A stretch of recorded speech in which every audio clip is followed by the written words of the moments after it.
మహిళా సంక్షేమానికి టీడీపీ ప్రభుత్వం పెద్దపీట వేస్తోందని చిత్తూరు టీడీపీ ఎమ్మెల్యే అభ్యర్థి గురజాల జగన్మోహన్ నాయుడు అన్నారు.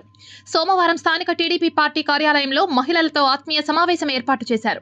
ఈ సందర్భంగా ఆయన మాట్లాడుతూ చంద్రబాబు నాయుడు హయాంలో మహిళా సంక్షేమానికి సూపర్ 6 పథకాలను అమలు చేస్తున్నారని అన్నారు.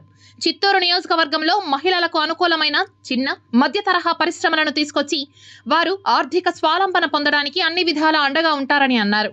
వాడవాడలా ఈ నెల 8వ తేదీన అంతర్జాతీయ మహిళా దినోత్సవాన్ని ఘనంగా నిర్వహిస్తున్నామని అన్నారు. టీడీపీ పార్టీ మహిళలకు అన్ని విధాలుగా అండగా ఉంటుందని తెలిపారు. ఈ కార్యక్రమంలో నగర కమిటీ అధ్యక్షురాలు కటారి హేమలత, జిల్లా ఉపాధ్యక్షుడు కాజూరు బాలాజీ, టీడీపీ సీనియర్ నాయకులు, కార్యకర్తలు, మహిళలు అధిక సంఖ్యలో పాల్గొన్నారు. సో మీరందరూ దయచేసి ఈసారి ఎలక్షన్ పోలింగ్ బూతుల్లో కూడా, ఎందుకంటే మొగోళ్ళ పైన కేసులు పెట్టేస్తారు, మీరు ఎవరేం భయపడొద్దండి. ఆ కేసులన్నీ పోవాలి అంటే మీరు కూడా సిద్ధపడండి. పోలింగ్ బూతుల్లో మేము ఉంటాము. మహిళను ఏమీ చేసేకి సాధ్యం లేదు.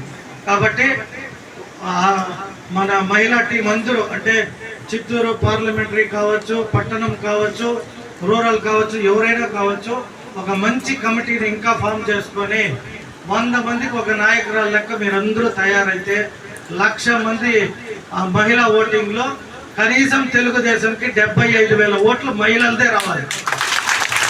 అప్పుడు వాళ్ళు చెప్పినట్టు గార్మెంట్స్ ఫ్యాక్టరీ తెస్తానా, సబ్బు ఫ్యాక్టరీ తెస్తానా, లేదా మహిళలకి సులువైన, అంటే దాంట్లో కూడా మీకు ఈజీగా ఉండే ఇండస్ట్రియలే తెచ్చి మిమ్మల్ని ఎవరిని కష్టపెట్టకుండా సుఖపెట్టే పని నేను, మా ముఖ్యమంత్రి గారు అన్ని విధాలుగా మహిళలకు అండగా ఉంటామంటూ.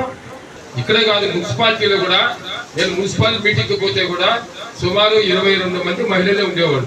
అక్కడ వాళ్ళ సమస్యలు ఏది ఉన్నా కూడా అప్పటికప్పుడు తీర్చా ఉండేది.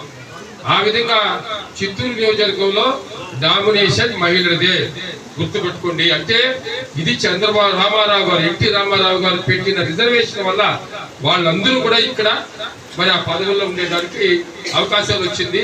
ఆ విధంగా మీరు కూడా మీ బూతులలో మీరు బాగా మెజార్టీ చేస్తే అక్కడ సర్పంచ్ కానీ, ఎంపీటీసీ కానీ, ఎంపీపీ కానీ, అంటే ఆ రోజు రిజర్వేషన్ వచ్చింది, వాళ్ళకి అవకాశం వచ్చింది.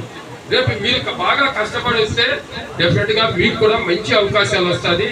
మీరు ఇంట్లో ఎవరు ఏమి చెప్పినా కూడా మరి బూత్ కాడికి పోయి మీ చుట్టుపక్కల కానీ, మీ బూత్ లో కానీ ఉండే వాళ్ళందరినీ కూడా సమీకరించి మెజార్టీ తీసుకురావాల్సిన అవకాశం. చంద్రబాబు నాయుడు గారి గురించి ఇక్కడ వచ్చిన వాళ్ళందరూ కంపల్సరీ సైకిల్ కేసే వాళ్ళే అందరూ కూడా. సో అందరూ కూడా వాళ్ళ స్పీచ్ ఇచ్చారు. కాబట్టి చంద్రబాబు నాయుడు గారికి మహిళలంటే ఎంత గౌరవమో, అందుకోసమనే ఫస్ట్ కూడా మన కోసమనే సూపర్ 6 మహాశక్తిలో కూడా మనకే ఫస్ట్ ప్రాధాన్యత ఇచ్చారంటే మనం అర్థం చేసుకోవాలి ఆయన ఎంతగా మనల్ని అభిమానిస్తారు అనేది. కాబట్టి మనం వేసే ఓటే కాకుండా మనకు తెలిసిన వాళ్ళు అందరినీ, ఎవరైతే అటు ఇటు ఉన్నారో అందరినీ మనం ఈ టైంలో మన వైపు, తెలుగుదేశం పార్టీ వైపుగా తిప్పుకునేలాగా ప్రతి ఒక్కరు కూడా, ఇది మన అందరి ఎలక్షన్, మనతో పాటు మన అందరూ బాగుండాలి, అప్పుడే మనం బాగుంటాము అనే ఉద్దేశంతో ప్రతి ఒక్కరు కూడా ఒకరు మోటివేట్ చేసి, ఈసారి ఒక్క ఓటు కూడా చాలా ఇంపార్టెంట్. కాబట్టి ఆయన ఇచ్చిన పథకాల గురించి అందరూ చెప్పింటారు.